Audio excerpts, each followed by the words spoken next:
Hello, good evening everyone. My name's Alan Nell from the Firefighters charity, and welcome along to a very special Brew with the Crew with a twist tonight. It's the Brew with the Treasure Crew tonight. A fantastic fundraiser night of amazing guests and conversations around having a brew and all sorts of questions. So to kick us off, just send in your questions straight away. But basically, the whole point of Brew with the Crew is to bring people together, have a cup of tea or coffee or whatever you fancy at this time of night, really, and just come together, have a chat, and hopefully we'll raise a couple of quid for the Firefighters charity as well. But it's been a really important part of bringing people together as we come out of the pandemic and making people connected again. I'd like to introduce to you my lovely assistant, Louise, also from the Firefighters charity. Thank you, Al. Thank you very, very much. Hi, everybody. Good evening, ladies and gents. Welcome to this amazing Brew with the Crew. And I'm a fundraiser just like Al, and I look after the southeast of the UK and the southwest of the UK. So a big shout out to everybody out there in those parts of the UK. Pop some highs in the chats, and I know that our colleague Fiona will be looking after you in the chat, won't she? So we have to do a shout out for Fee. So a bit about our charity, our amazing charity. We've been around for sort of nearly 80 years now, and we are one of Her Majesty's charity, and she is our patron. And for those of you out there that really don't know a lot about us, we offer the most amazing specialist lifelong support for members of the UK fire family and the fire service, whether they are serving, whether they're retired, whether they and members of their family, and it's about their well-being through their entire lives, which is amazing. So we can help them. So they can help you when you call 999. And as you guys have probably seen on the news, and Donna's going to be able to testify in a minute, we've faced massive challenges in the fire family. So us as the Firefighters charity, but also our fire crews out there. And we've seen a massive drop in income. So it is important this evening that we dig deep. We raise some amazing amount of money in the next hour and a half. But we're still delivering those vital things out, aren't we? We're still delivering that support to the members of the fire family out there. And those fire family people, they've been doing things over and above the fighting of fires. And Dawn, you'll testify, you've had crews out there doing things that they wouldn't normally do, driving ambulances and delivering vaccines, body recovery, and loads of odds and ends throughout. I say odds and ends, they're not odds and ends, they're amazing things. And these are over and above what they normally do. So it is vital that we raise money. But that is really enough from me, enough of my chat. We've actually got quite a lot of people around this screen who I think you probably want to meet. So one thing just before we do that, if you're asking questions in our chat, keep them really respectful. We'll ask as many of those questions later. We've got a few questions now, haven't we? Yeah, go for it. Yeah. Oh, are you having a slurp for your coffee there? Tea? Coffee? Tea. Yeah. Of course it's tea. And of course the Thai food tea. See, Simona's on brand too. But keep those questions coming, because that's what keeps us going, isn't it? So who have we got around this screen now? Yeah, so obviously might be a tell it by accent off on Merseyside, so in the words of Scylla, Simona, what's your name and where did you come from? Hi, so my name's Simona and I am a photographer, and I've put together Treasure, What Would You Save, which is an online photographic exhibition where I ask people, if you had a house fire, what single item would you save? So don't worry, children, pets, they're all safe, we're all taken care of. It's really about the one thing you'd hate to lose. So the lovely people on the screen with me, Norman Cook and Dawn Whittaker, very kindly sat for this project. So they told me about the one item they would hate to lose, and as did 16 other people, mostly based in East Sussex. And I can tell you what was very exciting is no two items were the same. I expected a lot of photo albums. I didn't get one. They were all quite unique. 3 things were handmade, which surprised me. So it wasn't really something where things were particularly valuable, but they were valuable to those people. So yeah, that was treasure. So Simona, just so that we know, Treasure is running a little bit longer than planned. It's running through to the 11th of July, isn't it? So that's right. So it was in the Fringe, and the Fringe are extending their run, and also because it was just popular, we decided to extend our run as well. So we're through to the 11th of July now. What's really cool about it being online, because originally, Dawn will tell you, we were going to be a big exhibition at Preston Circus Fire Station here in Brighton, but obviously COVID hit, so we had to rethink. I had a moment of devastation because as a photographer, you just want to print, that's what you want to do. But actually the online format's working brilliantly because as well as photographs, there's all the stories there about why someone would want to save an item. So with the online exhibition, you can go in and out as many times as you like until the 11th of July, and you can read these stories. So yeah. Now there's a bit of an extra perk about going in until the 11th of July, because anybody who enters now is automatically put into a special prize draw, aren't they, Simona? You've put together an amazing hamper. What's in the hamper?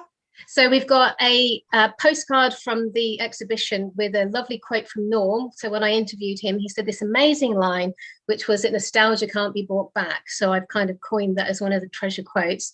So he's going to sign that postcard for whoever wins the prize for us. But there's also going to be a firefighters charity hoodie in there and some goodies from Typhoo as well. So yeah. Fantastic. Absolutely fantastic. Who else have we got out? Dawn, would you like to introduce yourself as well? Yeah, hi everybody. Wait. Oh, sorry. No, you go, Norm. I missed who you said. No, you go first. Ladies first. No fighting. No fighting, you two. Yeah, so hello everybody. I'm Dawn.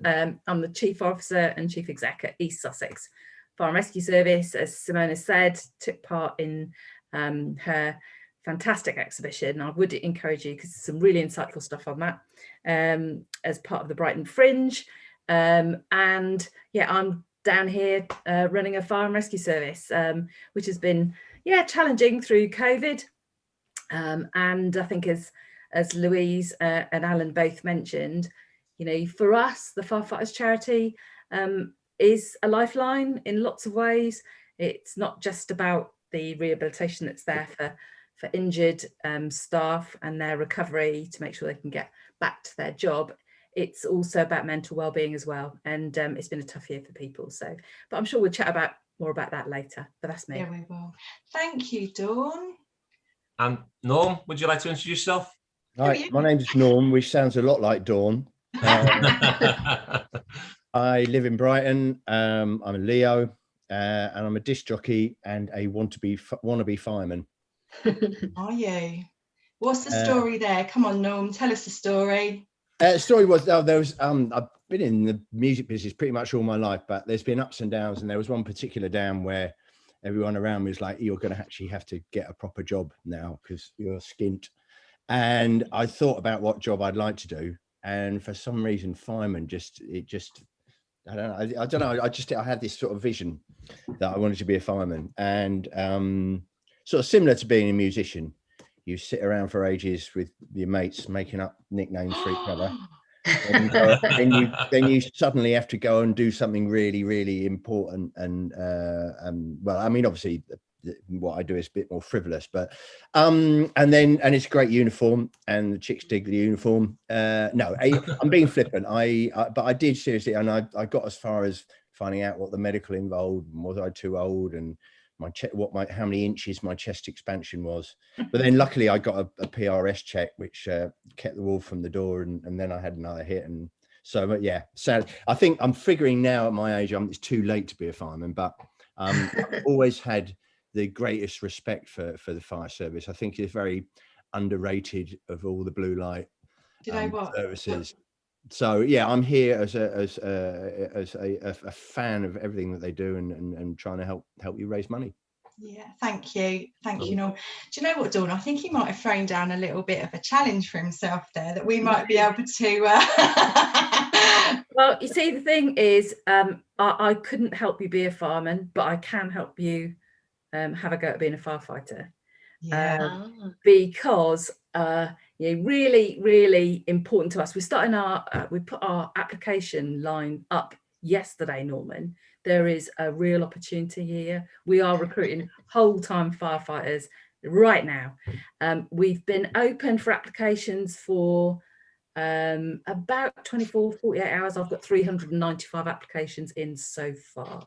Wow. Would you accept a 57-year-old with a really dodgy back and who's not very good at getting up in the morning? Do you know what? Backs, it's not a great job to have a dodgy back in. No. You'd probably spend more time with the Firefighters Charity than you would on the run, if I'm honest. But the reality is, there are a lot of very, very fit people that are a little bit more towards that age profile. And actually, I've got some firefighters and fire officers who our average age, believe it or not, in our service is 46 years old. That's the average. Wow. And so I have got people still passing their medicals in their 60s, but they have to keep themselves fit. It's absolutely, true that they do. My husband is ex-service, and he went till 65, and he passed his fitness assessment about a month or two before he retired, just to prove that he could. So I think, it is important, obviously, the fitness, the old chest expansion thing, that's not a thing anymore, thank goodness. But because that was about, lung capacity and all those sorts of things. But we've kind of devised a bit more modern technology now to be able to assist, with that measurement. But it is important to have aerobic fitness, general fitness, because some of the stuff is quite heavy. But some of the reality is that we also have, we have to have a bit of endurance because it can be hot and an incident could be long. But in reality, I think things have got easier in some sense because the equipment is more mechanized and stuff like that. So that old image of you have to be all of that. You have to have a bit of upper body strength. You still have to be able to pull a little bit of muscle there. But but that's I thought I was quite fit, and I run half marathon. I run a marathon. I run half marathons. But I did a charity event with the Brighton crew where they were running from Brighton to Portsmouth, and I said I'd run along with them for a bit. And I made it as far as Worthing, but the pace they were running at was just insane. Literally hideous. I've never met anyone as fit, and they were the fittest people I've ever met. So yeah, again, I doff my hat to all of you. You know what? I reckon when COVID allows us, Dawn, I reckon we should invite Norm down to the station and let's see how we get on. What do you reckon, Dawn? I reckon that would be a good idea. Anytime. Absolutely. At the moment, like you say, it's all a bit locked down, but they're always up for a bit of a challenge. And we've got lots of things on the back burner. I don't know if you know about Lewes Women's Football Club, the football club in Lewes, but we've got an outstanding challenge with them, a community challenge, and a few other ideas are on the go. About we do a challenge for them, they do a challenge for us. So yeah, it's about being part of your community, isn't it, and getting involved and getting engaged. Do you know what? I reckon we should ask a Brew with the Crew type question now. What do you reckon? So just to start really, in terms of Brew with the Crew, it is hopefully a fundraising event, and it'd be nice over the next hour and a half or so, hour and 15 now, that we could try to raise a couple of quid. So just in there's links out in the chat on the YouTube page that people can click on and make donations and stuff like that. So what we're trying to do is run in total as we go through, just see how that's climbing, and just if everyone can just chuck in couple of quid each, then I think they can do a bit more than a couple of quid out, don't so, you? but I don't mean to be pushy, you know, but it's I'm sure that people, you know, it's an amazing course, and it really it helps the people who help us. Absolutely. And you know, we taught Norm something, didn't we, the other day in our run through? We taught him how to use a QR code. Go on, Norm, put your QR code there. Yeah. We actually got him scanning a QR code from the screen. What I can do, I can hold up the screen like this. Yeah, go on then. Up you go. Everybody. Anyone, even people my age, if you hold your phone up to the screen and take a photo of that, it will lead you straight to the website where you can pay. And even I managed to do it the other day. You did. And the look of amazement in your face when you did it was, yeah, it was impressive. It was, yeah. So, do you reckon, Simona?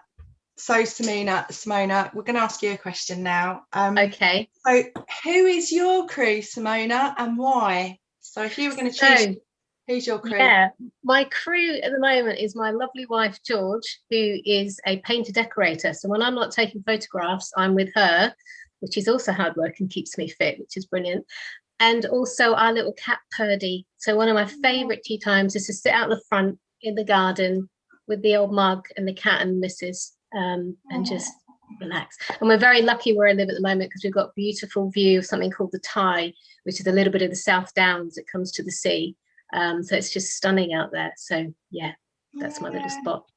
And what about you, Norm? Who's your crew? Who would you consider as your crew?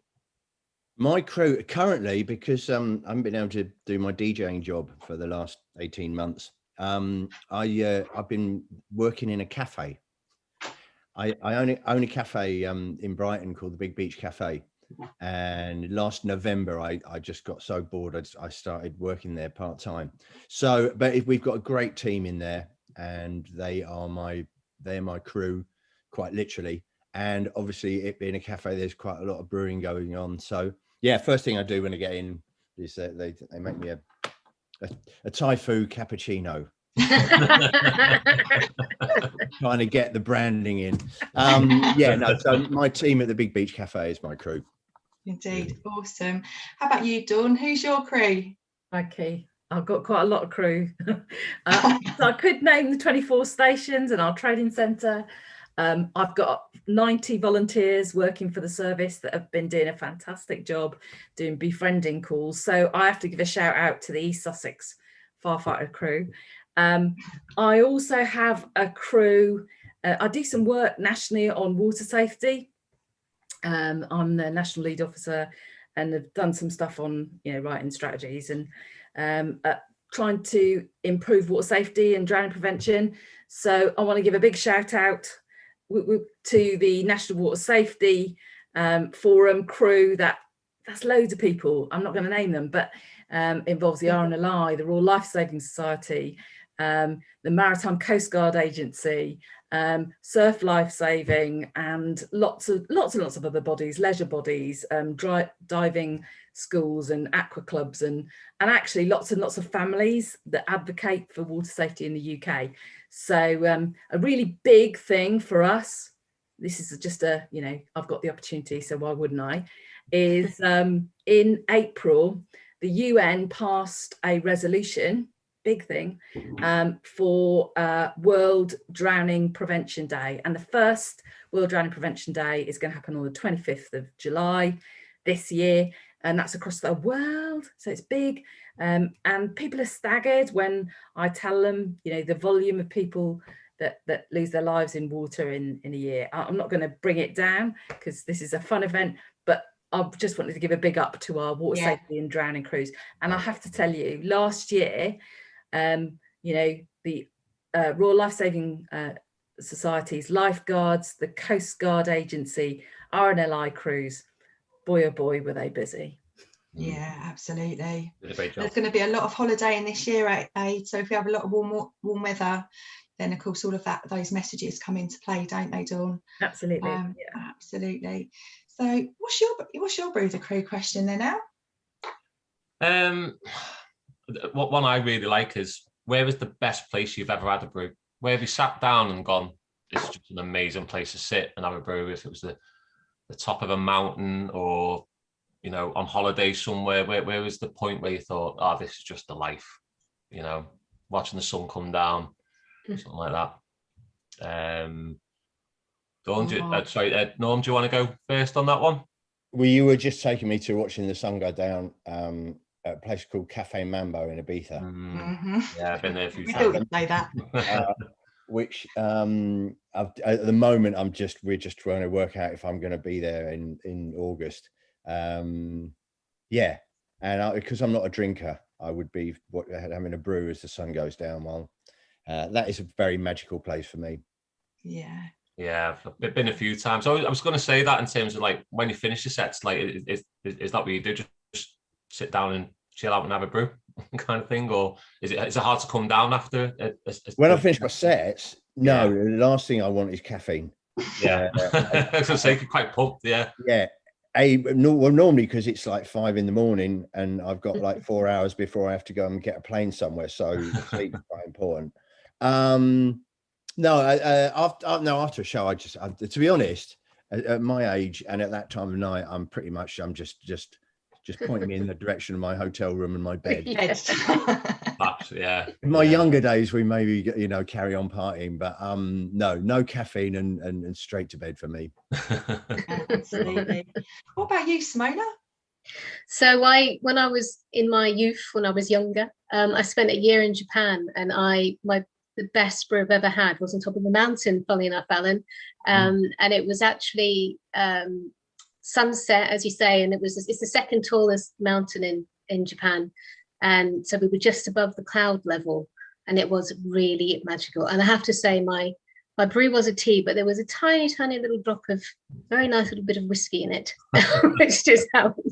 And it was really cold up then. I actually realized, looking back, I was suffering a little bit with altitude sickness because I'd never kind of been up that high before. So the brew was so welcome. But yeah, that memory of that amazing colors of that setting sun and the clouds below us, just, yeah, stunning. Yeah. What about you, Dawn? Which to choose? So I'm going to choose a mountain as well, but mine's got snow on it. So my husband and I ski. We used to go to south of France, up in the Pyrenees, and it's not tea, it's hot chocolate. And if you have done a few pistes and it's one of those bright, sunny, crisp, cold, the snow's powdery, you're just coming down through the trees, life is good, and a cup of hot chocolate at the end of that run is like elixir. Yeah, it is. And is it that kind of thick sort of hot chocolate you get in Europe? Oh yeah, and I have to admit, occasionally there are marshmallows in it. Yeah. Do you know, that brings us really nicely onto food. I love a biscuit. I love a biscuit. So it's got to be the next question is, what is the best Brew Dunkin' biscuit for our treasure crew on the screen right now? Any takers? I love a jammy dodger. I do love a jammy dodger. I think they're great. And you get double biscuit, and you get that kind of, you can dunk it and it won't fall apart. So I do love a jammy dodger. But actually I'm going to say another biscuit. It's got to be a ginger nut, I think, a ginger nut biscuit. You know, early morning with mum and dad on a cup of tea on the Isle of Wight when I'm staying there. Oh, look at that. Wow, there you go. And we've got a plug for McVitie's if anybody wants to put a plug out there. Woohoo! See whether you come on board with Brew with the Crew. What about you, Al? What's your Brew Dunkin' biscuit? Do you know what? I'm a bit traditional and just a normal digestive. I don't like other stuff getting in my tea. So yeah, just dunk it and go. Ginger nuts are tough cookies as well in terms of they take some to yeah, see, that's why I go for a ginger nut, because I don't like soggy bottoms. Not a soggy bottom. Absolutely, gotta be. What about you, Norm? If you were gonna dunk the biscuit, all butter shortbread. Oh yes, the little good choice. ones, because they go in really well, and if you time it right, they're just beginning to kind of disassemble and they melt in your mouth. Oh, But I'm all right if bits fall in. I'm quite happy to drink them at the end. bits at the bottom. Oh, Yeah. not sure. Are you a bits at the bottom kind of girl? I am, yeah. Do you remember Crawford used to do Marie biscuit? I don't know if anyone, it was like a green wrapping. So it's kind of like rich tea, but thinner. That was my favourite Dunkin' biscuit, but I can't find them anymore. And I would drop them in whole like that and let them expand. And then I had to turn it into a meal. Whole new level. So now it's rich tea for me now. It's the next most simple biscuit. Oh, that's high risk rich tea though, isn't it? Because they go. They are, yes, they can go Like like that. that. It's a proper timing thing. Yeah. Rich tea. I'd only drink, dunk a rich tea finger in milk like I used to do at play school. We used to call them play school biscuits. So. Nice, yeah. Yeah, no, I can't do. No, don't like bits. Don't like bits. So. And probably the most debated one really is in terms of when you're making a brew for yourself or anybody else. Is it milk first or hot water first? Is the big one. What do you mean, like you've got milk in the cup with the tea bag and then you put hot water? That's wrong. That's just wrong.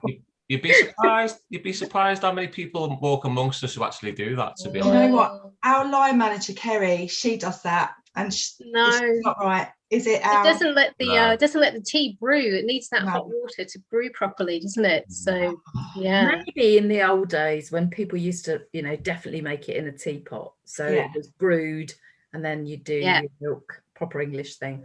But now the majority of us stick a tea bag in a cup, don't we? And you got to let it brew before you put milk in. Well, I do anyway. Yeah, me too. I like a strong brew. Yeah. Absolutely. It's up there with the jam or cream first debate as well. That's what we found. Jam first, cream first. Go on, round the screen. I'd go jam and cream. Jam first. Jam first, cream. What about you, Norm? I don't understand the question. On stones. I mean, jam first or cream first? On a stone. Not in tea, sorry. Not in tea. Not in tea. On a scone. Or a scone, if you want. Or a scone. On a scone. There's another debate. Jam, what first? What, as in what? You've got a scone, layers, right? Yeah, your layers. I wouldn't be having jam in the first place, so it would be cream first and then some more cream. Cream, and then the lid. And then the lid. So how about you, Dawn? Jam first, cream first? I'm not even going there because I've seen Kath Billing. Yeah, I was just about to say. Who's the chief of Cornwall, and I'm not even going there. To be honest, it would be so controversial. So Kath, if you're I'm going for a Welsh cake, not a scone. Yeah, scone or a scone, absolutely. Kath, if you're listening, I don't know if you're out there listening to us. We tried to get you on board with Jam First. We tried, everybody. Indeed. So yeah, we love those questions, Al, don't we? Yeah. It's been an interesting one. It's been very, very interesting, but it's never milk first in tea. Oh no. No. No. I think we probably all need a little slurp of tea, and whilst we do that, it'll be good to just learn a little bit about somebody who's benefited from our charity. A bit of a shout out to our friend Paul Weller and Roxy over at the Blue Light Bar, and say hi. I know they're going to be watching. They've got an amazing thing up in Hawley, and they have renovated a very lovely old fire engine into a bar. So go and visit them at the Blue Light Bar. I know that Sash will be putting that into the comments. But the reason that Paul supports us in the way that he does with his business, and you're going to learn about it just now. So yeah, have a little listen to Paul's story.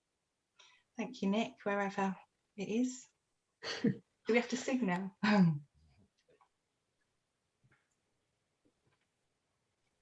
Cool. Working? I'm Paul and I was a firefighter in Haywards, West Sussex for 10 years. So in 2012 I was playing football, fell awkwardly, broke my leg in 6 places and ruptured my Achilles. That led to 11 operations, and my crew manager at the time applied for me to go to Penrith for rehabilitation. Due to the extent of the injury, I had to learn how to walk again, which was difficult. The first 6 weeks or so I've done 3 separate 2-week sessions, were really difficult. Didn't have a lot of movement, so the walking part was tough. And then I got a setback with having another operation, so that put me back a couple of months. Once I was able to run, well, not run, but walk, going on the anti-gravity treadmills and stuff like that are amazing. They really helped. Whilst dealing with the injury, I lost my 2 best friends. They both died within about 6 months of each other. That with not being able to go back to the brigade, not being able to do sport, kind of built itself up. So I was diagnosed with PTSD in 2015. I found myself at a place where I didn't want to be, so I was at the top of Ditchling Beacon with a helicopter above me and a police car parked behind me. And the only thing that kept me here was my daughter. And then a couple of weeks later, found myself at Marine Court, talking it over with the counsellors down there. Yeah, so I've always been someone that doesn't talk. I always let it build up inside and deal with it myself, and 9 times out of 10 don't deal with it. So talking to the people at Marine Court helped a lot. Once I started talking, I didn't stop. I genuinely think if it wasn't for my daughter and the help that I got, I wouldn't be here. Mentally, I'm able to keep on top of stuff now, so my partner will be able to tell you that I talk a lot more than I used to, and I can see when things are building up, so I know when I need to start talking. I think coming from the fire service and the other emergency services, it's seen to show weakness that you don't talk, whereas in actual fact it shows strength if you do.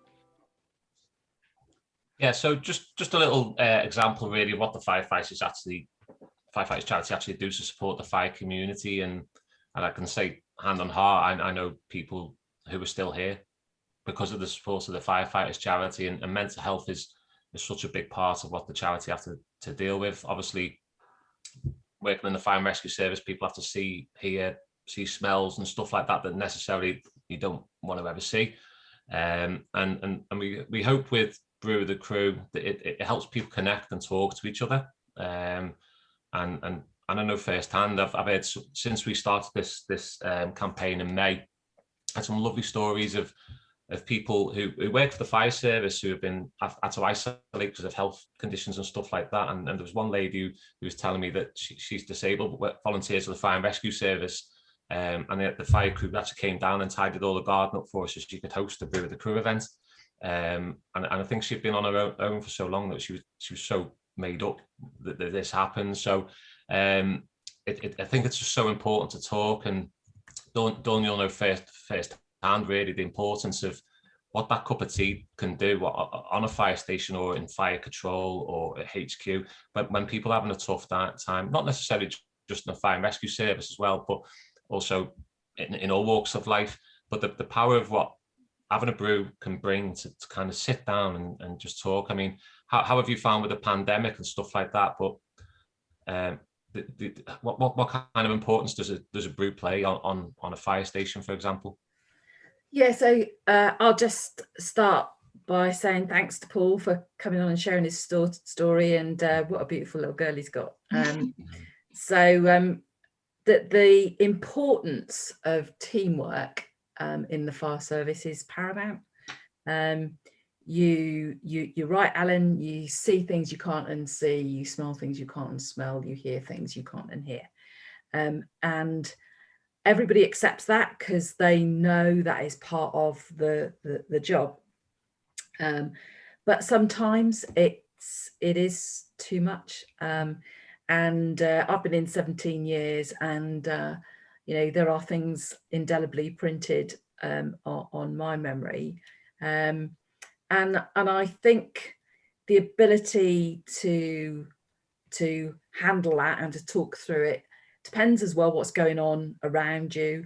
And I think in this last year, you know, everything's firefighters are here as well. They're human, and they've had to homeschool kids and look after elderly parents, and you know, sometimes have been poorly themselves, and I think it's been even more important, and where we've been a bit more isolated from each other than we ordinarily would have done, and that was important to keep our crews sort of fit and well and keep them available for emergencies.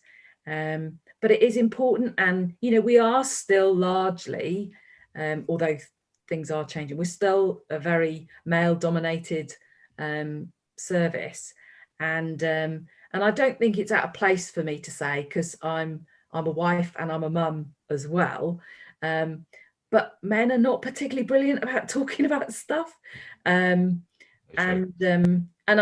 I just think women chat more, or things with, you know, elderly parents, and this stuff that bothers blokes in exactly the same way. So just inviting the opportunity to have that chat, to have a brew with your crew, or to, you know, just talk about something can be immensely important. And Paul talked about things being stored up, and you know, and that image that because you're a firefighter and you can cope with everything, that it's a weakness. You know, we are breaking that down, because they deal with more, they deal with other people's stuff as well as their own stuff. So it's particularly important they've got, you know, they've got an outlet. And I think that they are getting better. My colleagues are getting better at talking about stuff and checking in with each other, and maybe just going for a walk, or saying, do you want, yeah, should we go out for a walk, or maybe sometimes have it, because just go for a pint or whatever, obviously not on duty. But things are improving, because I think it is talked about more now, and things like, obviously the Firefighters Charity have brought this campaign on. You know, Mind brought Blue Light along. We also, although it's a bit edgy, in fact, Norman, you actually did an article for Calm magazine. I know you did, because I remember reading it. We subscribe to Calm. It's a bit edgy. It's designed for blokes, and there's music and there's sport and there's all sorts of things in it. But that's a really good thing. And the language sometimes a bit edgy in it, but I make sure there's one of those on every fire station. And it provokes a conversation, because it's aimed at talking about stuff that's bothering you. And I think the other thing is, you know, very often our firefighters don't want to take that home. You know, when they're asked, you know, what's your day been like, they'll say fine. It's a standard stock answer. Well, sometimes it isn't fine, but you know, if they can offload that at the end of a shift, or just, you know, the next day, just express how they feel, that's, you know, that's an outlet for them. So yeah, it is important. Yeah, I must admit, I've obviously I've been at the charity for 7 years now. I've spoken to a lot of firefighters and people working for patrol as well and stuff, and they'll go, oh, do you know, I'm okay. I've, you know, seen some sights and stuff you don't want to see, but there always follows on after that is, but there was this one time, and then they tell you this situation they were in, and even some of the stuff I've heard is like, Christ, I wasn't even there, but that sounds pretty horrific. But I'm like, well, go and talk about that. Don't let that be a little black cloud over your mind, in terms of like, just go and talk about it and get off your chest a little bit. That's right, Alan. I think it's also moving on from, you know, talking about that job, because we'll always talk about that job, or that memorable job, or that fire, or that RTC, or that rescue, or a body recovery. Also, we'll talk about those things that stand out in our minds, but the important thing is to take it on from that, and not just recount that experience, but talk about the impact that's had. And you know, I'm particularly keen to encourage our more mature, more experienced, older firefighters and control staff and officers to encourage a sort of a bit of a culture and an ethos in their work environments where it is okay to say that's not okay, because if they do it, they're the leading hands, they're the experienced staff that people will look up to. And although they might be battle hardened with it all, if they can do that, they set the tone, and other people will follow. So if you're out there and you're listening in and you're an experienced hand, and you know, even if it doesn't bother you, encourage your rookies, encourage the younger firefighters to open up a bit. They'll follow your lead. And actually, you know, in terms of the charity, we offer that listening ear that you're talking about there, Dawn, don't we? And I think to continue with our amazing work, it would be remiss of me not to do a little bit of a plug here to make sure that you're making those donations to our charity to enable us to be able to support those amazing people out there in our fire family, to carry on doing all those fantastic things that they do and to support them through it. But I would say, Norm, you've seen during the pandemic in your cafe some support for, you know, your cafe and her, you know, what have you seen going on with regards to people coming and talking and getting out there? In well, like I said, the reason that I started working there is for 10 months I sat around not doing anything and not able to do my job. And it's weird being unemployed, but you're not actually looking for a job, you're just waiting for your job to come back. And that was really having an effect on my mental health. And especially once my kids went back to school in September, it's just like, God, how long is this going on? So I'd started working in the cafe just to have a sense of purpose in life and a connection with people, so I wasn't sitting at home on my own all day. But quickly realized that that's exactly why a lot of people go to cafes. And I started working there in November, and around that time we started having the second wave and everything. And it got to a point where the only thing really we were allowed to do was to go out for a walk and possibly meet someone and sit and have a chat outside. And we were lucky enough, because we were a takeaway, that we could serve through this little perspex hatch was our savior, because we could stay open.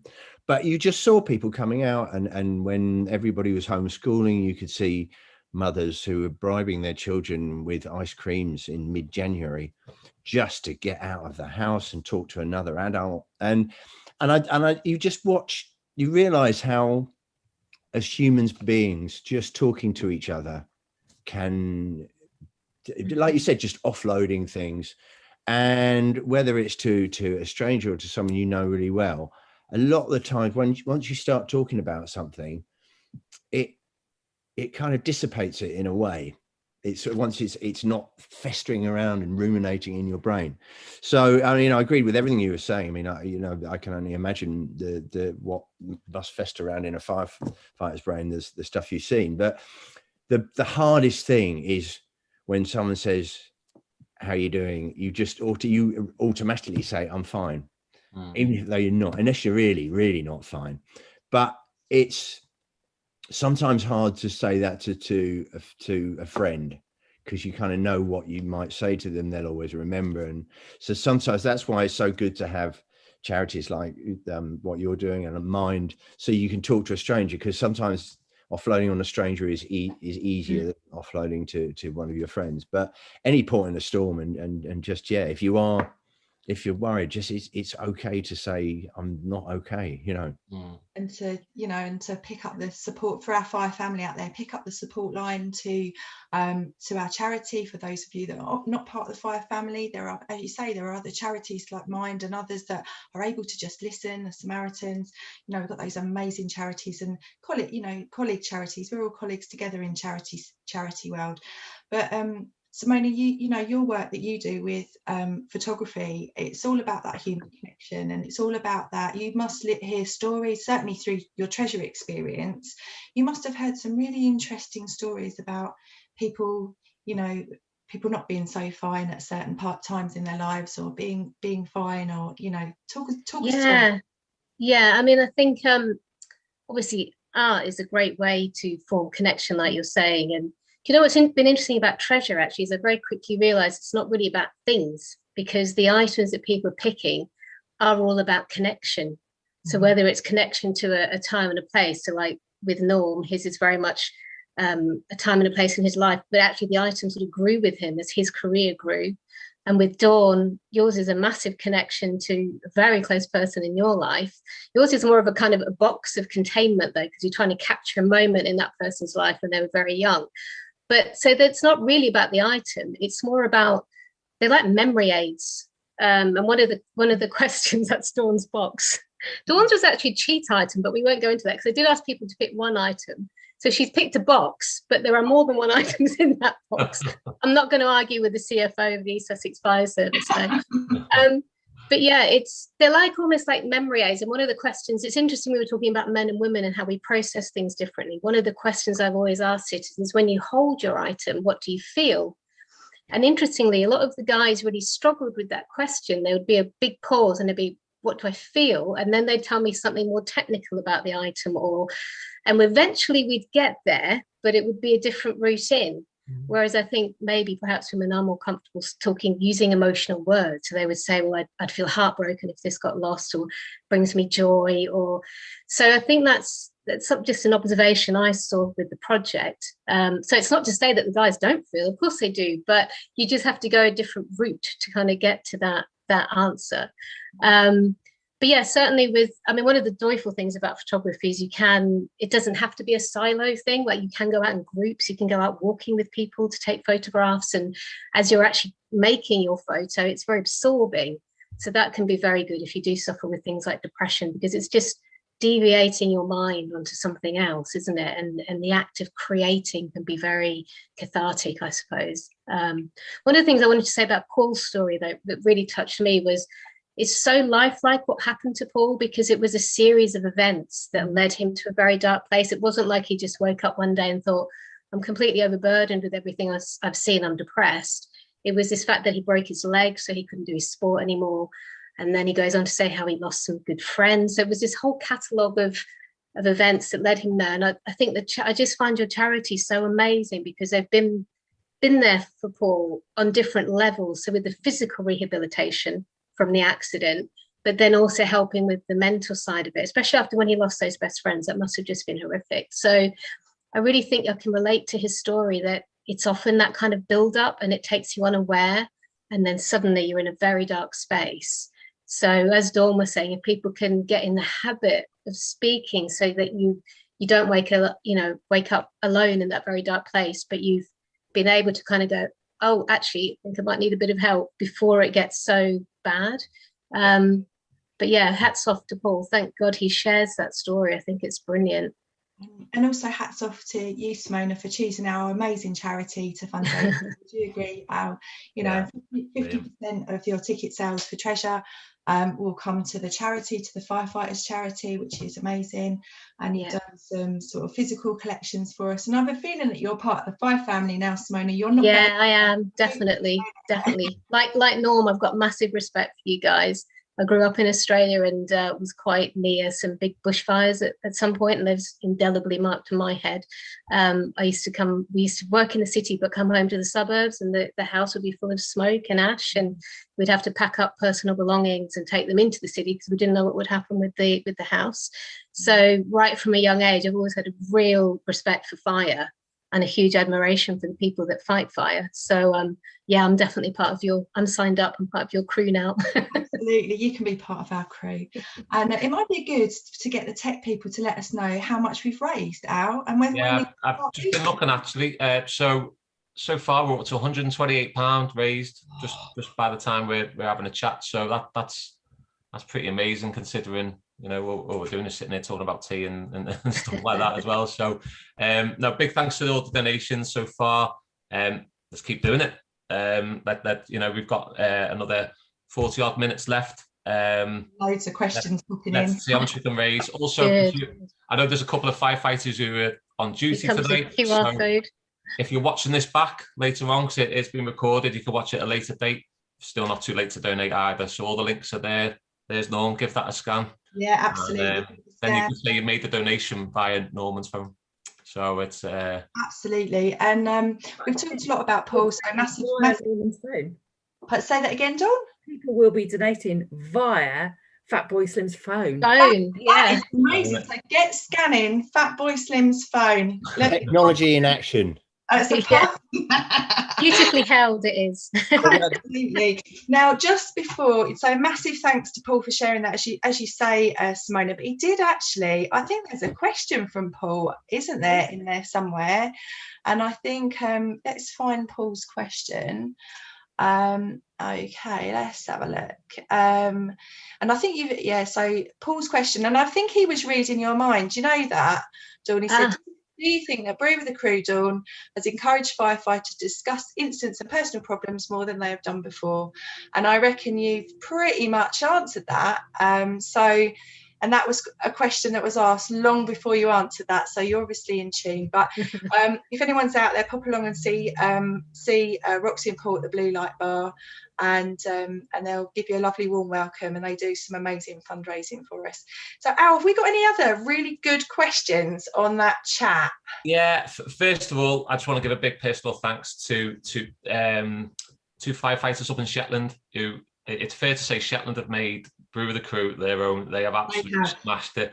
So there's firefighter Ewan Anderson and James Tulloch up in Shetland, and they've walked 190 miles in full firefighter kit, grabbing brews along the way across all the islands and stations around the Shetland area, and they've raised 4,700 quid by doing that. So a massive guys, are absolutely amazing people.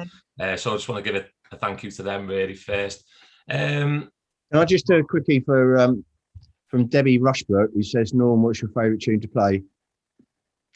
Born Slippy, Underworld, which is a really good gauge of your audience, because it's quite age dependent. And I put it on, and if everyone's hands go in the air and they all go nuts, then you know you've got an older crowd or a turned on crowd. But sometimes you play it, and all these teenagers just look at you and go, what? Really? Did they do that? God, I thought. Yeah, no, I've bombed it a few times. And you think what an anthem that is. Sometimes you play it, and you can literally see people turning to each other going, do you know this one? Then you realise that song is 20 years old, and a lot of the audience aren't even 20, so they weren't even born when it came out. Yeah. That's a good question. Thanks, Debbie. Absolutely. Right, let's have a look. Let's see what other questions we have got. And so there's a question from Stu Humphreys for everybody on the screen. What's your best holiday track? So what's your best holiday track to listen to? God. Where are you going first? Don't come to You've actually put in the comment there, Cliff Richard, we were going on a summer holiday. That's quite a curveball call to make that. I don't know if that's a question or if that's his actual favourite song, Cliff Richard. Favorite song. Yeah, go on. Mix of that, No, my favourite is a tune called California, which was, I think, it's the theme tune to Californication, but only because when we go to, I go to Ibiza every summer, and there's a beach called Callalonga, and all the kids, when we're driving in the car, they sing Callalonga, here we go. that reminds me of holiday. Yeah, good stuff. Who's next? I've got one, and you have to remember that I'm Welsh when I tell you this. But when we were little, because my parents farmed, we didn't go away too often. But just down to sort of just down to Butlins or to whatever. I hadn't been abroad till I got married. That's like how it was. So we used to sing if we were going to my grand's or going to the beach for the day. We used to sing, didn't we have a lovely time the day we went to Bangor? I would never have picked that song in a million years. Where did you find that one? No, I never would have known. I need to come to one of your gigs this November. Get a few more cracks under your belt. It's brilliant. And what about yours, Simona? Well, now I've got like car journeys in my head. I'm thinking Bon Jovi for some reason, Living on a Prayer. Yeah. Just really like just music loud, windows down a bit, singing away. Yeah, now you've got me thinking. It's hard to pick one though, isn't it? It's really hard. Also, it's really hard to pitch yourself on holiday because none of us have been on holiday for so long. That's true. Absolutely. And I think that's a really, really good question from Delilah. Who is the person, dead or alive, that you would most like to have a brew with? That's a really good question. Great really question, that. Question. Yeah. I've got Sandy Topswig in my head because she's just so knowledgeable, isn't she? She'd be so much fun to sit down and chat with. Oh, what doesn't that lady know? You just we need to tag her into this, don't we? Come on, Sam. Yes. Yeah. I have a list B coming in my head, so yeah, definitely. I wonder what she would save as well from a house fire, because she's so well travelled and knows so much. I wonder what's in that house that she think was valuable. But yeah, I think Sandy Topswig for me. Yeah, good stuff. Anyone else? Norm, what do you reckon? Dead or alive? Who would you like to have a brew with? Down to the cafe, have a chat. David Byrne. I think we might, but I have actually had many. I've worked with him quite a lot over the years. But he is the most, just like Simona was saying about Sandy. He's like, he is just so well travelled and just knowledgeable and witty and funny and has an opinion on everything and a sideways opinion on anything. So he's just the greatest ever. He's a one-man dinner party. I would have a brew with him again any day. Yeah, again and again. Write them down. What about you, Dawn? Who would you you could choose hundreds of people, couldn't you? But I would choose Maya Angelou. American poet, author, woman activist. I love a strong woman. And I remember reading for the first time, because I've read it more than once, Caged Bird Sings. And I think you reflect on that book differently at different stages in your life.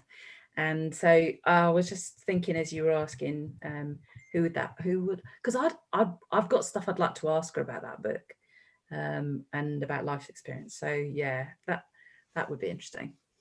What about you, Al? Yeah, it's so difficult. I think being not the stereotypical Scouser, but I think John Lennon, just to have a sit and a chat with him would just be really interesting conversation to have them. I think in terms of his music, he was a bit of a genius and for his time and stuff like that. So yeah, just to have a sit down with another local lad and have a brew would be quite interesting to do. What about you, Lou? Me? I choose a few people. If my colleagues were sitting there, they'd say Brian May, because I love him. I love a bit of, I could sit and I'd love to chat to Brian May. But today I would like to sit and chat to Lady Princess Diana. That's who I'd like to chat with, because it would have been her 60th birthday today, and I would like to have a little chat with her and just have a brew, have a chat, see how she felt, and actually, just chew it over with her. That's what I would do. I think it would be it would be Princess Diana, I think, for me. But yeah, have we got other questions? Yeah, I've got one there from Joe Mack. What inspired the Treasure project? Okay. So about, 6 or 7 years ago, my partner and I actually gave up our flat and we became full-time house sitters. So we didn't have anywhere else to stay and we would go from house sit to house sit. So as you can imagine, we had to do a lot of downsizing and really think about what was valuable to us. And we lived out the back of Vauxhall Corsa. We had a lot of photography kit in there and a lot of decorating kit, so not much room for anything else, and a very small storage unit in Brighton city centre with things like photo albums and stuff we wanted to keep. And we did that for about 5 years. So I think during that time, definitely a seed was planted about, on the whole, a lot of us have a lot of stuff, and kind of like why, and then secondly, what's actually valuable amongst that stuff? And what does that mean to different people? So I think, yeah, definitely the seed was planted there. And then the other thing that kind of put me in a treasure frame of mind was my partner's really into Marie Kondo, which is the Japanese lady who's all into tidying. Now, people think that's often a minimalist thing, but it's not really. What she talks about is that something should bring you joy, which is why I say to people, when you hold your item, what do you feel? because her Marie Kondo's theory is if you hold something and you don't feel joy when you hold it, then why do you have it in your life? So that kind of put me in the frame of, you know, what is valuable to people and why.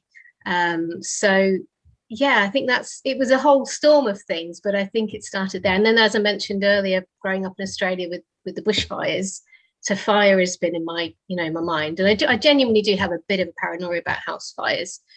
Every house we've moved into, I carry a little smoke alarm with me.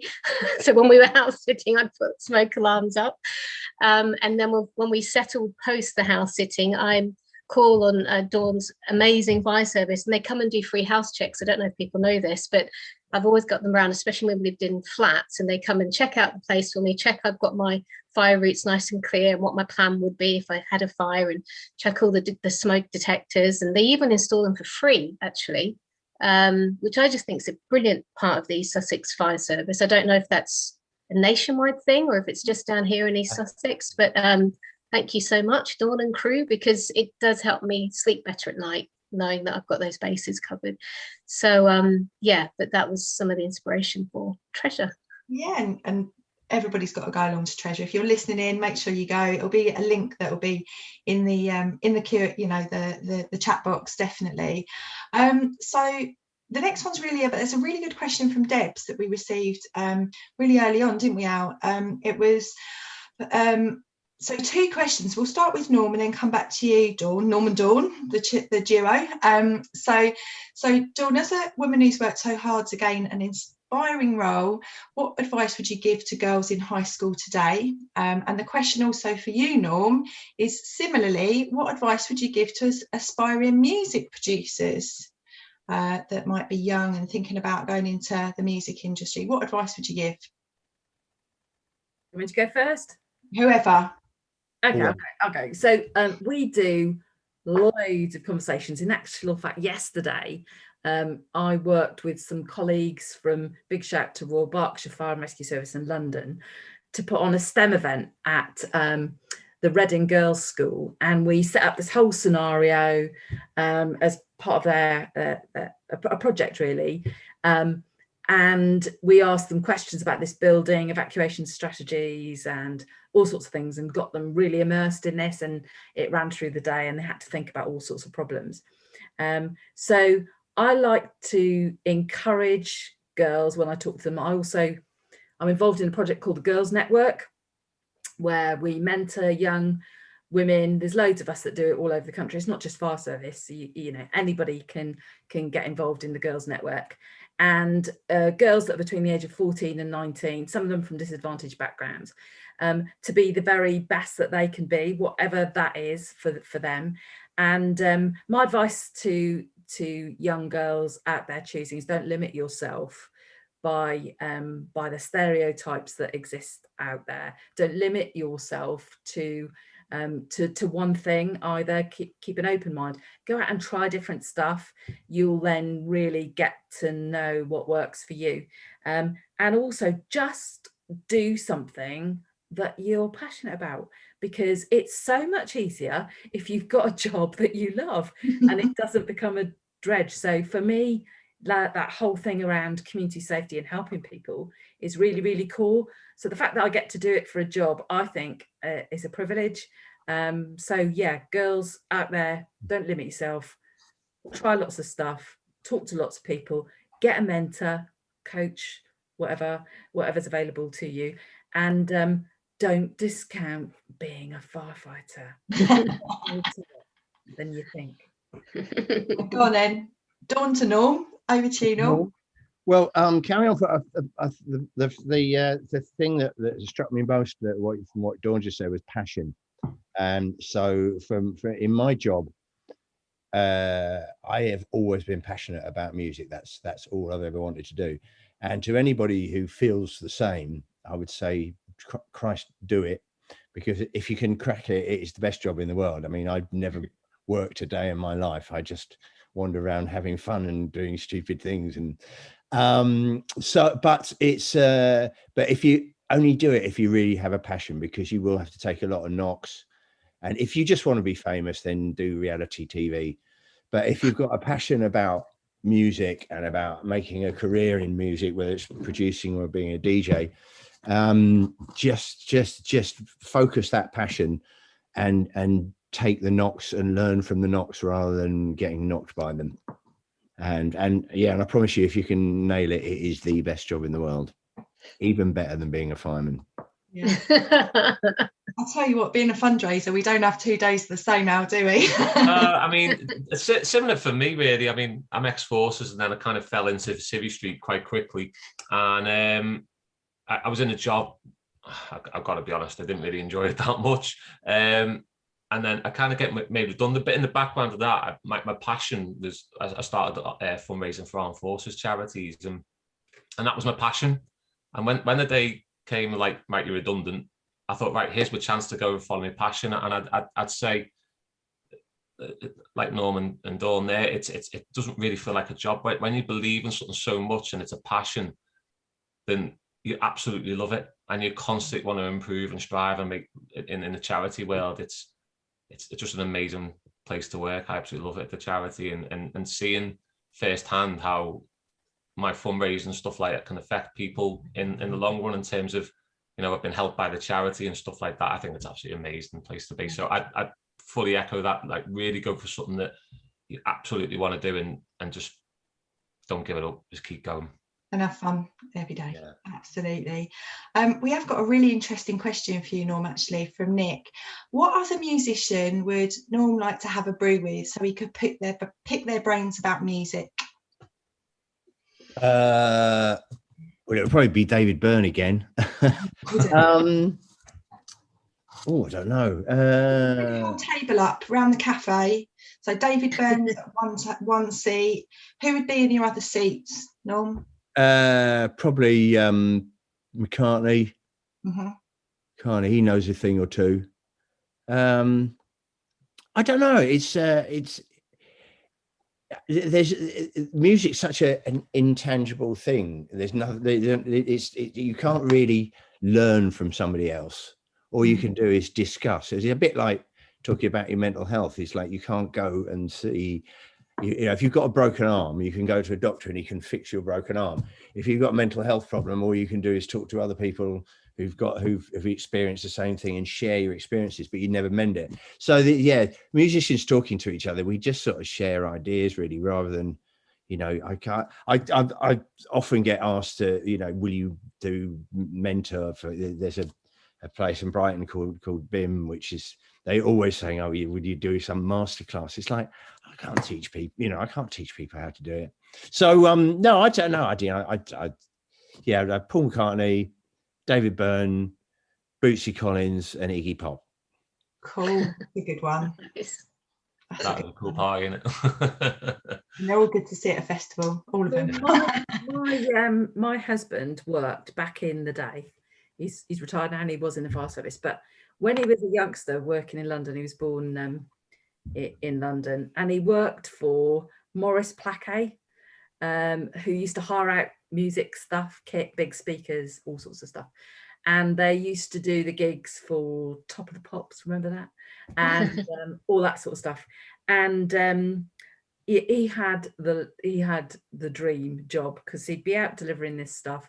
He'd end up one day at this small little, you know, insignificant terraced house somewhere in London, and they're delivering this gear in, and while Peter Gabriel was still part of, you know, the old Genesis, they walk in, and they're all in the room. So him and his oppo, his mate, go in, and they're setting up these speakers, and they were warming up for a recording, and they were cutting discs, and they said to my husband David, do you want to stay and strum for a while? And my husband plays guitar and piano and a few other things, and he's like, yeah, okay. Fantastic. And it happened a few occasions, so he ended up playing as well with Roger Daltrey and a few other people, and he tells these stories. And when I say, you know those things, you have these quizzes sometimes at work where they go, tell somebody something that they won't know about you. He obviously used to pull some of those, name drop, some of those old icons out every now and again. But it's just amazing that you get to do that as part of your job. For him, it was like a young boy's dream, as it were. No, that brings us really nicely onto a question from the chat, actually, from Laura. What is the most memorable thing that's happened to you whilst you've been at work? So for your hubby, that was whilst he was doing that job. So what is the most memorable thing that's happened to you whilst you've been at work? So Simona, anything from you? Yeah, I had a shoot kind of quite early on in my career where it was for charity again. Actually, it was for a wet centre in London, so people with alcohol problems, so they can actually go there and you're allowed to drink certain drinks. But Joanna Lumley was the patron of that charity, so she was coming along for the day. I have to say, I've never seen such a transformation of people, but they just loved her. All the clients in this place absolutely adored her. And you can imagine the language was not great pre Joanna Lumley arriving. Post Joanna Lumley arriving, it was like we just stepped into a different world. Everyone was pleased and thank yous and obviously adored this lady. Anyway, she was fabulous. She's also quite tall, as you know, and I've already said I'm quite small. And I was given about 10 minutes to do some studio lighting work with her so we could get some really nice shots. And I had someone assisting me, and both her and the person that she was with, who was even taller, he was a lovely, gorgeous man who'd been through this centre and on a programme. So he's completely clean now. He's actually also a paint decorator. So we wanted a picture of them together. And I had nothing to stand on because I hadn't bought a step. And you can't shoot. If someone's tall, you can't shoot at this angle. It's so unflattering. So I'm looking around the room going, I need some furniture to stand on, and managed to get a coffee table. So I'm dragging this table over. And so, yeah, I shot Joanna Lumley on a coffee table so I could get vaguely at eye level with her. So that was a cool day in the office. What about you, Noel? My most memorable thing was a gig I did on Brighton Beach 19 years ago this week, I think. No. Yeah, just played a free gig on Brighton Beach, and lots more people turned up than we expected, which on the one hand was fabulous. It was like 250,000 people, which on one hand just felt like, and it's my hometown, so my pride and everything. On the other hand, it was a safety nightmare, and I was working with the police. Well, the police said to me mid-afternoon, "This isn't going to happen. We're probably going to have to shut this down." But then there were so many people that it was more dangerous not to do it. Mm-hmm. But between, on the one hand, I'm having, playing the biggest gig of my life to my whole crowd. On the other hand, I've got a safety officer saying, if we get this wrong, we'll have 2 Hillsboroughs on our hands. And I'm sitting there going, what's the 96 times 2? How many deaths, So yeah, for the ups and the downs, I will never forget that day. Every single emotion, the most extreme pride in my hometown and fear that I was going to cause wide scale death. Yeah, there's a funny story about that Brighton Beach. When I was in the Navy, I was on a ship called HMS Dulverton, and I think I actually bought the DVD of that. Remember them DVD? And it was our going out soundtrack, basically. So what we used to do when all the lads were getting ready to go out, we would stick that on the telly, and you get lads going, "No, I'm not going out tonight. I'm staying in. I've got to save money." And we'd stick that on, and within 5 minutes, there was so like, "Oh, go on then, I'll get my gear on." And the nights we had out, because of that was our soundtrack to the start of the night, basically. Brilliant. So when we were all traveling around all the places we used to go on the ship and pulling into places, and then it was a bit of a booze cruise, to be honest, that ship. So we used to have some good times on that boat, but I've still got it somewhere. It's a bit scratched and battered now.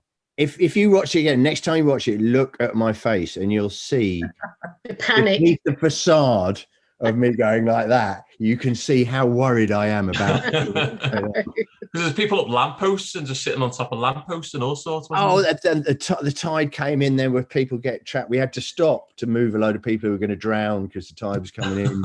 It was it was an absolute safety nightmare. But again, I mean, I had to work a lot with all the blue light services, and my relationship with them ever since has been very different. I always used to be scared with policemen, but now I've got that thing. Now we all went through that together. And now when I see policemen, I see them as somebody that we work together with. And, you know, that I kind of got over that thing that policemen's job was to arrest me. And it was like, his job is to help keep the public safe. Absolutely. And Dawn, what is your most memorable day at work?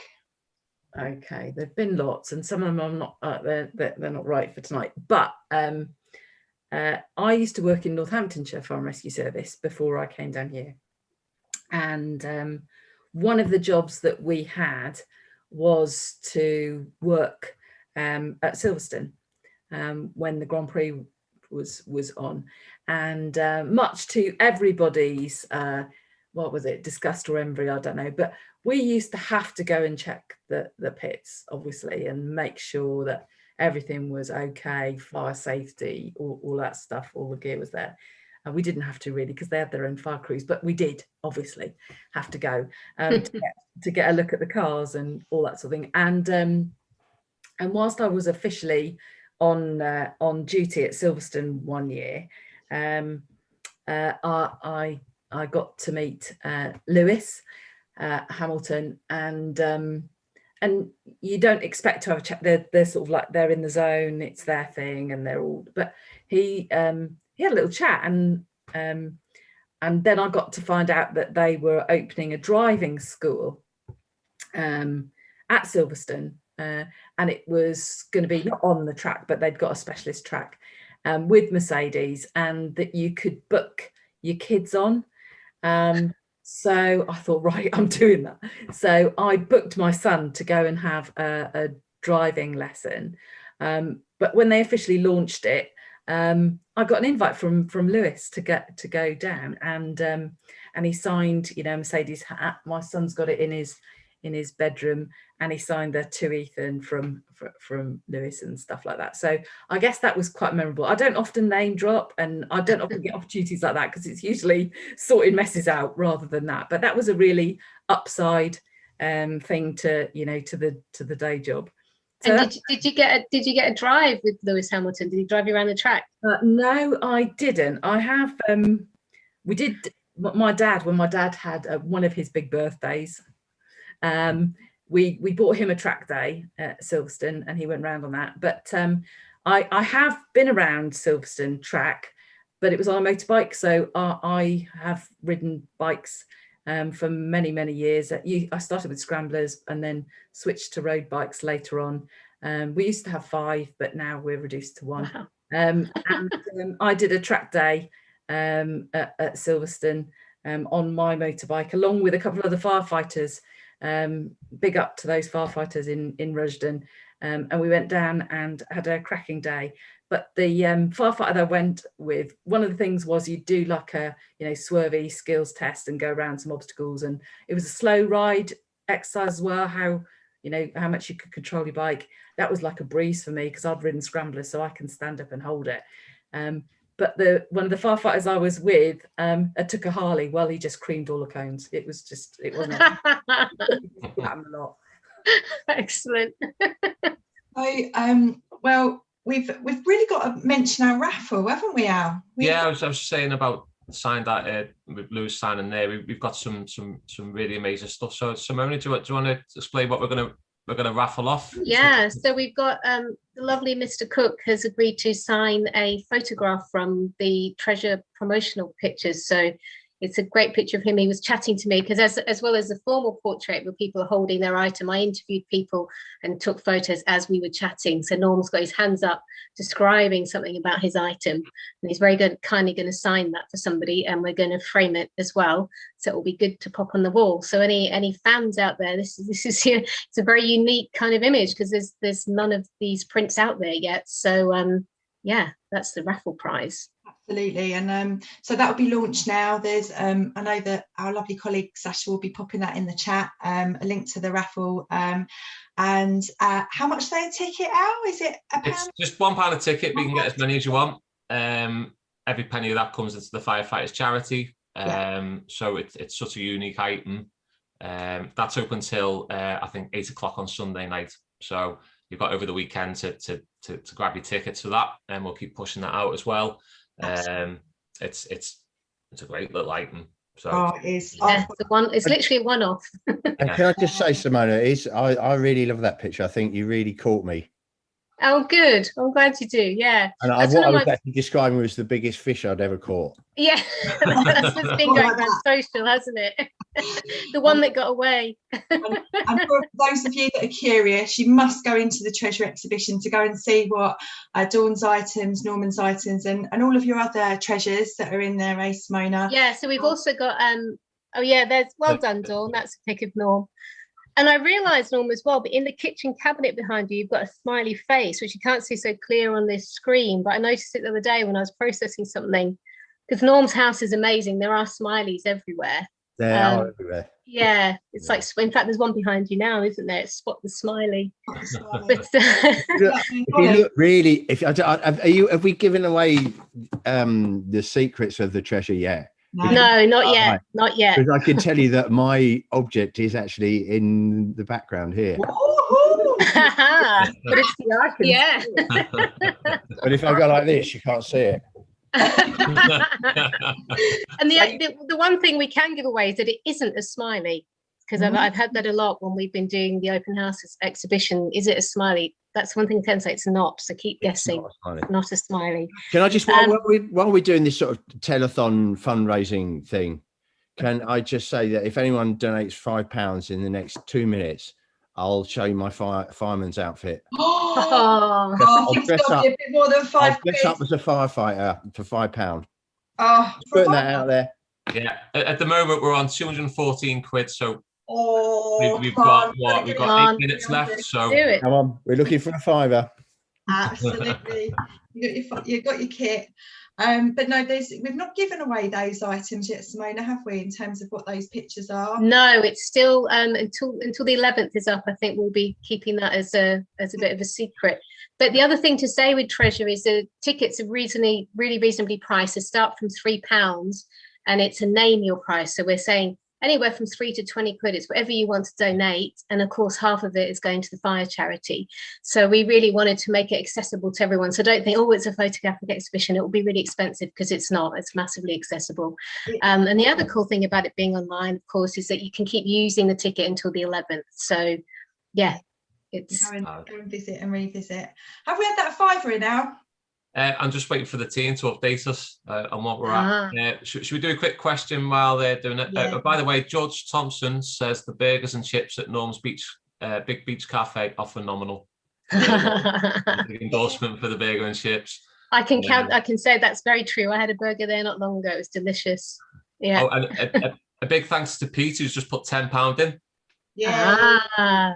There we go. Does that mean the fire suit has to come on? I think so. Yeah, I said a £5, the tenner. Yeah. Right, here we go. Put it on. Oh. Put it on. Do you want me to take all the rest of my clothes off first? I don't know. Is that kind of show? I don't know if it's that kind of brew crew, is it? Oh, he's got a proper jacket and everything. Look. Ah, nice. Wow. The chicks dig the uniform. Yeah. Did you actually wear that on stage?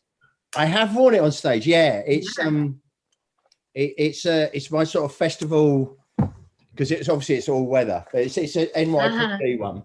It's brilliant. And no, it's really good festival, because if you've got to get to the stage and not get wet. So on wet shows, I have sometimes come on stage wearing it and then cast it as something revealed. But it's a bit, because it's so reflective. It basically, you can't have your photo taken. Simona, oh yes, because you get it's impossible to have your photo taken in it because it's too reflective. So we're gonna. Have you got a hat as well, Norm? Not yet. Yes, Dawn. Not yet. He said, hinting a lot. Dawn, leave that with me. And I'll tell you what, we're gonna throw down the gauntlet, Norm, for your gigs later on in the year. We're gonna have to see some pictures of you in the gear. That's what we're gonna have to do. See some pictures of you in the gear at the gigs. In this gear? Yeah, in that gear. What do you reckon? Yeah. I'll try and. I'm trying to think of a way of working it in. I mean, I'm doing a show. I'm doing a show in November at the Brighton Centre for all blue light workers. Yeah. Sort of it was during obviously with the NHS from the pandemic, but I said it would be like workers. Sadly, all the tickets have gone because they were free. So, but maybe I don't know. Might upset the NHS people if I come on dressed as a firefighter. I don't want to make waves in the community. Yeah, maybe what you'd like to do, Norm, is when we have, because it's hard work to become a firefighter, and it's hard work to get from the start to the end of the process. But maybe when we have our next pass out parade, and our new firefighters join the Fire and Rescue Service down here in East Sussex, maybe you'd like to pop up to training centre and give them a big whoop, and we'll make sure we get a photo of you with a helmet on, and maybe we'll stick that into the charity at a later date. I'll definitely I'd love to do that. We could do some hose running, but don't upset your back, Norm. That's the most important. Yeah, look after that back. It will be risk assessed. No, I will happily do that. Oh, that's awesome. Have we got any more questions? Okay. I saw quite a good one. Let me pick it out. Where's it gone? Who is the person who's done something inspirational you would love to dedicate a brew to? So who in your line of work has been an inspiration to you, and you'd love to dedicate your brew that we've had tonight to? I've got one. Oh, Simona, go for it. Yeah, go for it. I'd like to dedicate my brew to a lovely lady called Jill Copeland, who actually has helped out with Treasure as well, because she had an open house that she invited me to join. She is definitely someone I look up to. She's also a photographer.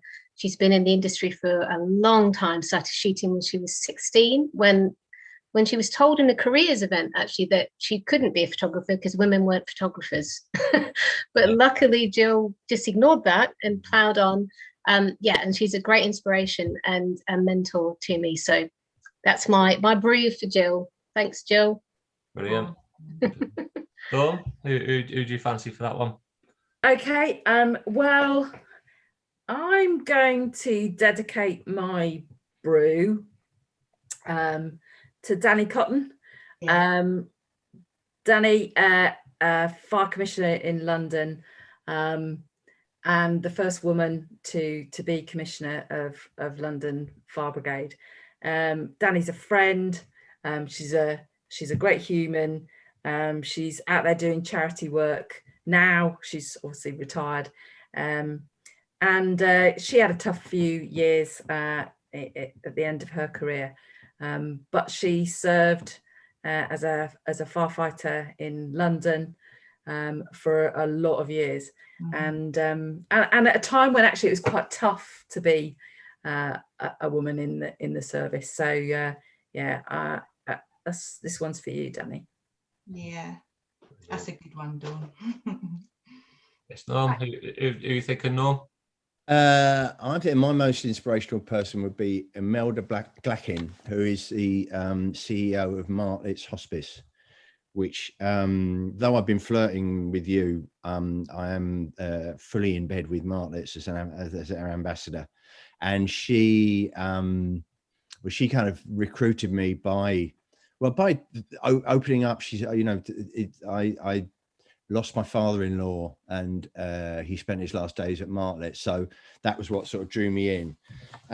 But when she was kind of recruiting me as an ambassador, she invited me to come in, and it was one of those things. It's like you never want to go into a hospice and see what goes on there, but she just made it such a beautiful thing, and she's a really inspirational talker. We do a lot of events together, and I always get her to do the speeches because she's just so really just warm and generous and eloquent, and just does a huge amount of good. So thank you, Imelda. Yeah, that's the Hove. Yeah, Martlet's Hospice in Hove. Yeah, brilliant. Well, I think the time's up. Tea's gone cold now anyway, so and man's sitting here who wants to go to bed. So we've got a child. We haven't had any animals. Where's Rover of Runcorn? Is he asleep? Oh, he's down here by my feet. Yeah, he's not playing tonight. He's been quite good actually. He normally He's been very good. Yeah, jumps I've straight got in, a but- cat scratching at the window, desperate to get in. It's staring at me now. What's the total, Anne? What's the score? Yeah. So the last total we had was £250 and 55 pence. Fantastic. So Very good. amazing stuff. Thank you so much. Everyone's donated. Yeah. donated. Thank So, you. so I just want to say a big thank you. So I'm going to just round that down to 250, and I'm going to double it. So Really? Wow. Thank you so much. Wow. 250, and say thank you to everybody that works for the Firefighters Charity for what you do for my staff and what you do for their families and across the UK. So yeah, that was an expensive bloody cup of tea, wasn't it? Absolutely. Thank you, Dawn. That's absolutely Brilliant. amazing. That is absolutely amazing. And don't forget, our fundraising hasn't finished. We've got our amazing treasure exhibition that's running on to the 11th of July. So go and buy your tickets, go and see treasure, find out what we were talking about in all of those kind of smoke and mirror conversations. Oh, look, Rover. Oh, here's Rover. Oh, beautiful. And also don't forget that we have a the raffle, the signed personalised picture of Norman, of Norm will be there for that person for that raffle.